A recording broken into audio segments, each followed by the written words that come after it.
A very good afternoon, students. Welcome back to the virtual class. So, today we are taking up with a new concept, that is bill discounting. See, before knowing what is bill discounting, it is we have to know about the bill. Okay. So, what is this bill? Usually, we'll call it as. Okay. See here, while dealing with a business transaction, we can use either cash or credit. That means we can carry out our business transaction using cash or credit, right? When it is cash, you're going to make a payment immediately, right? But when it comes to the credit, you can it involves postponement of payment for a goods purchased up to a specific future date, right? You can ask for a credit facility so that you can make a payment on a future specified date. Okay. So in case of credit transaction, sometime the trader who is selling goods on credit wants to have a certain written document signed by the purchaser, say for a guarantee. Okay, so that he'll going to make a payment on a specific future date. So that's why what he'll do is he'll going to have some written document which has been signed by the purchaser saying that he'll going to make a payment on a specified future date. Okay, that means the date on which the bill will get its maturity. Okay, so this bill or the document contain the details of amount payable, the person to whom payable, the date of document, date of maturity, etc., along with an undertaking by the debtors. It is called we can call it as a bill or a credit instrument. Okay, so here we have a two different types of credit instruments. One is bill of exchange and another one is promissory note. So when a seller makes a document of a credit and purchaser undertakes to honor it by signing on it, such instrument is termed as a bill of exchange. That means the seller will going to write a document and purchaser will accept it and he'll going to sign on it saying that he'll going to make a payment on a specified future date. That is termed as a bill of exchange. Then when a credit instrument which has been prepared by the purchaser himself and he undertakes to pay a fixed sum, the instrument is termed as a promissory note. That means he himself will going to draw a bill and he'll sign on that instrument, okay, saying that he'll going to make a payment on a future date. That is termed as a promissory note. He is promising to make a payment. Okay, so this is about bill of exchange and promissory note. Bill of exchange will be written by the seller, drawn by the seller, and the promissory note will be drawn by the purchaser. So both this will be used for credit purpose. Okay, so we'll take up the next one. That is the parties involved in bill of exchange. Okay, the parties to the bill of exchange, we have a drawer. The drawer means the person who is writing the bill. So that means in case of bill of exchange, the person who is drawing the bill is the creditor. That means the seller. Okay, the drawer is the person against whom the bill is drawn.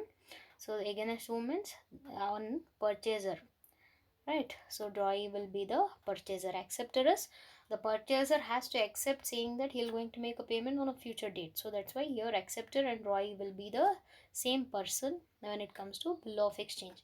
And the payee means the person to whom the payment is to be made. So here the person who is drawing the instrument and who is receiving the instrument will be receiving the money will be of same persons. So that's why the drawer and the payee are the same person in bill of exchange. Okay, so when it comes to promissory note, the drawer and acceptor are same person. Drawer and acceptor are same person. Why? Because here the drawer is the purchaser. He will going to draw the bill and he will going to accept it. So that's why drawer and acceptors are same person. And the drawer and payee are different. So drawer is a purchaser. So payee is a person who is receiving a payment. Here receiver is the seller, right? So that's why drawer and payee will be of different person when it comes to promissory note. Then here we have to know about important term, that is due date or maturity date. See, the date on which amount of a bill becomes payable is called due date or a maturity date. Okay, that means when the date on which you are promising a seller to make a payment, that date is termed as a maturity date, we can term. Okay, say for example you have bought the goods of worth rupees 10,000 on this date. Okay, So what you are promising is you're going to make a payment on the 12th June. That means you are taking a time of 1 month time period, right? So this 12th June is a due date, that means, or a maturity date, when the seller will going to receive the money. This date is termed as a due date. See, for due date we will going to have 3 grace days. Why? Because if a due date is of Sunday, or if it is fall on any national holidays, or if it is falls on bank holidays, okay, that's why we are keeping a 3 days as a grace days. Okay, so due date is the date on which the bill is becomes payable. Okay, so that is termed as a due date. Okay, then discounting of bill. See, discounting of bill is the process of paying immediate cash, the process of paying immediate cash on the purchase of a bill from a holder of a bill after deducting the interest on the face value of the bill for the unexpired period is called discounting of the bill. Okay, so here I'm taking that example what I have quoted earlier. Okay, that means you have purchased the goods on 12th May and you will going to make a payment on 12th June, right? So in between you have a time period of 30 days. Okay, so if a seller want the cash immediately within this date, okay, what he'll going to do is he'll going to discount his bill with the banker. Okay, he'll going to give the bill to the banker, so the banker will going to discount it before its maturity date. Okay, and he'll going to say if the worth of a bill is 10,000 means he'll going to charge some interest for the unexpired period. Say for example after 30th of May, or on 30th of May, if you want cash immediately, the remaining time period is 12 days, so you can't wait 12 days. So what you are doing is you are discounting the bill. So on 30th May your bill will going to be discounted by the banker. So what he'll do is he'll going to charge the interest on that remaining time. Unexpired period means 12 days. You have 12 days is there yet to complete to get encashment of that particular bill. Okay, so that this process is termed as a discounting of bill.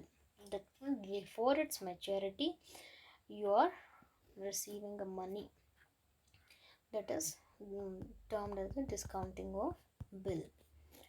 Okay, well, you can able to understand this concept. Okay, we'll move on to the next thing, that is types of discounts. See, we have two different types of discounts. Okay, one is true discount and another one is banker's discount. um, so true discount is it is a simple interest calculated on the face value of the bill. It is called a true discount. It is also termed as a retiring discount. Okay, so present value means the sum whatever you have invested now, that is termed as a present value. Okay, then we have a formula to calculate true discount, that is true discount can also be termed as TD. Okay, ANR divided by 100 plus NR. A stands for amount of bill. Okay, that is face value of the bill. N is number of days and R is rate of interest. Then banker discount is the simple interest calculated on the face value of the bill. It is called commercial. It is also termed as a commercial discount. Okay, so the banker's discount means here you'll also calculate the